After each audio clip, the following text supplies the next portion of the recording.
MPI เวอร์ชัน6นะครับผมกล่องแปลงหัวฉีดที่ใช้ได้2จังหวะตอนนี้อยู่ที่คลอง 5คันนี้ลูกสูบประมาณ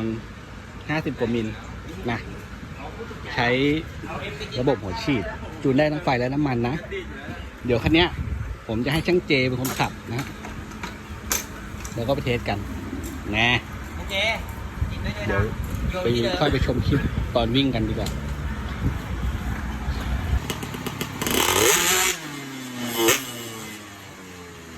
ไอ้ยังมากล่องพี่ไม่แดกแบตเลยวะ